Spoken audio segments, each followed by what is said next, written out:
The Raleigh housing market has definitely shifted. Prices are dropping right now, but it might not mean what you think it means. And really, the big question is this a trend? We're going to look at the most recent market metrics in Raleigh, and we're going to take a deep dive into the jobs outlook and consumer debt levels, and we're going to look at what housing affordability really looks like in Raleigh to see if we can get an idea of what might happen next in the Raleigh real estate market. First, let's take a look at today's market in the Triangle. As I've done in other recent market updates, we're going to look at some historical data to put everything into context. I still believe the most relevant statistic is the months of inventory. This tells us how long it'll take to sell out of our current inventory. Under 6 months of inventory indicates a seller's market, and over 6 months indicates a buyer's market. Inventory's been increasing, but we still haven't gotten up to the amount we had when COVID hit in 2020. Look at this graphic of historic inventory levels since 2004. The lowest inventory we had ever seen before the 2008 crash was 4.7 months of inventory back in December of 2005. That means that if homes kept selling at that rate, it would take 4.7 months before all the homes were gone, assuming no new ones came on the market. But look at what has happened with inventory over the last 8 years since 2014.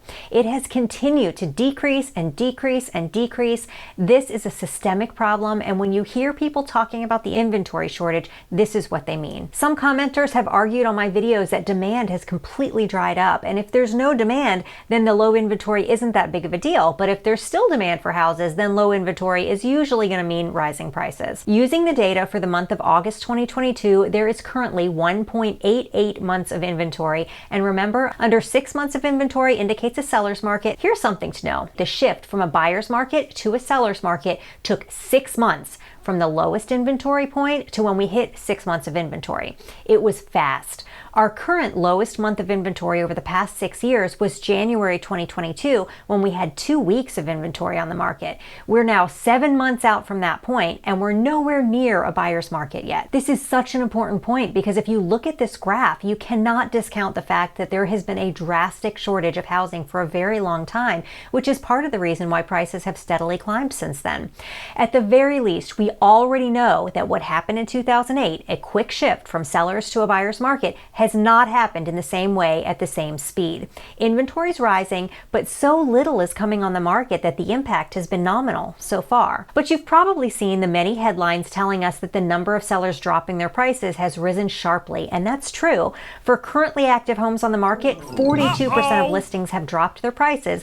That might sound bad, but when you consider that in 2019, 30% of sellers dropped their price in August, and in 2018, 26% of sellers dropped their price in August, you might conclude that this is not unusual, and you'd be correct. This graph shows the median sales price over time, and check this out. June of 2017, the median price was $260,000. In July, it was $255,000, and in August, it was $250,000. June of 2018, the median price was $275,000. July, it was $270,000. August, it was $269,000. And June of 2019, the median price was $285,000. July, it was $280,000. And August, it was $279,000.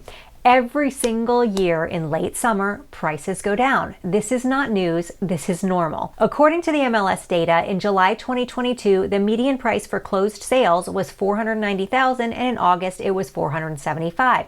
This is just following the typical late summer trend. I believe it's a little more exaggerated this year because sellers are so used to property selling immediately that they're a little freaked out, and that leads to some potentially unnecessary price drops. Could they keep going down though? Given everything that's happening in the world and in the economy, maybe this isn't just a normal seasonal fluctuation, but the beginning of a crash. It is possible, of course. One thing that could cause this would be if people's debt has become untenable, making it difficult to make their mortgage payments, resulting in impending foreclosures. So let's look at those debt levels. This is a report from the New York Fed. You can see from the first graph that debt is at historic highs and that the majority of debt is housing-related debt, although both housing and non-housing debt has risen on a similar trajectory. The first notable point is that non-housing balances grew by 2.4% from the previous quarter, the largest increase since 2016, and again, the devil is in the details. When you're looking at the largest increase since 2016, you must take into consideration that right after the pandemic, we saw an astronomically sharp decrease in spending because everything was shut down. So when you look at these ups and downs together, we see that even though we just saw the sharpest increase in credit card debt levels since 2016, that credit card balances remain slightly below their pre-pandemic levels. You can see in this graph, debt levels peak in the fourth quarter of 2019, and then throughout 2020 and 2021, they drop off as people pay down debt, probably with government payouts and with money they weren't spending because it was difficult to spend when everything was shut down, so people paid off their debt. Yes, it's true that debt levels are the highest they've been, but you have to keep in mind that debt levels don't take into account monthly cash flow.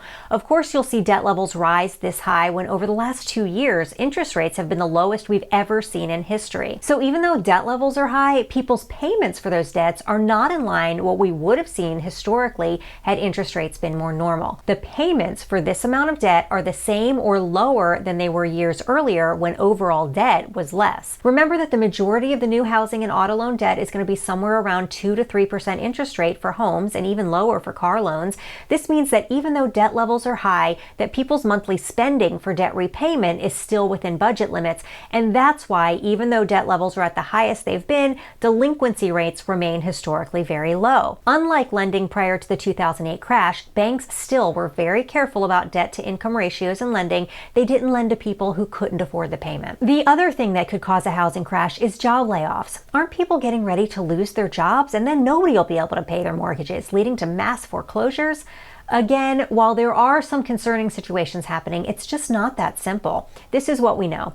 A survey that polled 700 executives found that while half the companies surveyed had enacted hiring freezes and/or are preparing to lay people off, 2/3 of those surveyed said they were increasing pay and/or expanding benefits for their top performers. What you have to remember about these layoffs is that a large number of them are just readjusting after pandemic booms that have leveled off. Companies like Peloton, Better.com, and Shopify all had booms during the pandemic that could not and should not be sustained once people are exercising and shopping in the real world rather than at home in their living rooms, and mortgage rates have normalized, so the refinance boom is over. Of course, they would lay people off, but that's not indicative of continued layoffs, which is really what we're concerned about. Outside of expected slowdowns to pre-pandemic norms, we're seeing some layoffs that are not due to COVID, but are due to the raising of interest rates. Raising interest rates was supposed to impact growth. We were supposed to see a slowdown in GDP. Part of the reason that inflation has gotten so bad is that the pandemic led to a lot of business growth, and that led to a lot of extra money in people's pockets.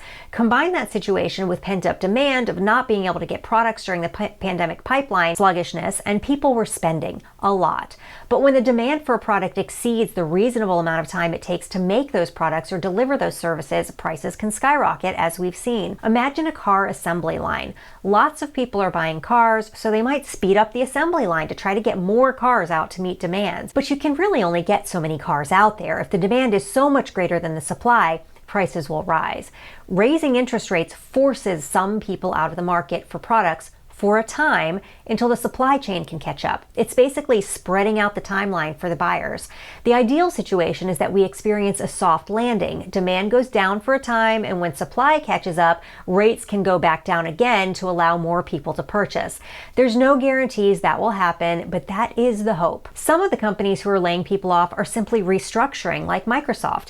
Microsoft is primarily a business-to-business company. They had created a department whose responsibility was to increase consumer demand, but they have big competitors like Google Drive, which is free to consumers. How can you compete with that? They can't, so they disbanded the department. These kinds of restructurings happen all the time, regardless of the economy, and they are not based on economic indicators. And of course, some companies experiencing layoffs are established companies that are hedging their bets about what direction the economy is going to take. The fact is, nobody really knows how this is going to play out. Nobody does. But with unemployment still at 3.6%, it's really hard to say that jobs will be hard to find. And the companies that are laying people off aren't totally cutting spending either. Like I said earlier, they're still giving raises and investing in their most talented people. I think the last big thing that's on people's minds is just the general lack of affordability that's happening in the country right now. And it is a big deal, and a lot of people are struggling. How can prices not drop when they've become so unaffordable to so many people? But we cannot generalize based on national numbers. Now that the market has slowed down some, I don't think affordability is as much of a problem in Raleigh. In the Triangle area, the median household income is $73,000. The median home price is $460,000. $163,000. So if your family makes the median household income, a median priced home would be a big stretch. But you could comfortably afford to buy a home in Raleigh. You can even buy a single family home in Raleigh. You could get something like this, or a townhome like this one. For the median price, you could buy a new construction home like one of these, and to comfortably afford that median price, you'd need a household income of $115,000, which is not unusual in the Raleigh area. I do think the type of home that people can get is changing, but I don't think it's become impossible to buy a home for an affordable price. It's more affordable right now than it has been in the last 2 years because those crazy due diligence fees and appraisal gaps are not as common. The other piece of the puzzle is I still believe the triangle is shifting to become a different kind of economy. I don't know about prices dropping in other parts of the country. It's impossible to generalize, but the fact still remains that while tech company expansions might be slowing for a time, this is not a permanent situation. Tech and pharmaceuticals are growing here and will continue to do so. The median household income will continue to increase and prices will go up. You have to realize that our competition is the Bay Area. This house is 1,100 square feet and it's over $1 million. Now, I don't think anything remotely like that is going to happen in our real estate market in Raleigh because we still have plenty of land to build on. But I do think because that's the other option for tech employees, we're going to continue to moderately grow over time, and that for the time being anyway, people can afford these prices. The demand has slowed for sure, but I promise you it has not stopped. People are still buying. The calls I'm getting are down by about 15% compared to this time last year. It hasn't disappeared, it's just a little slower. I know some people are probably going to comment down below and say that I just want to drum up business for my real estate company, and that is so far from the truth. What I really want is for you guys to have accurate and non-inflammatory information so you can make the best decision for your life. If you like this video, you might also like this one.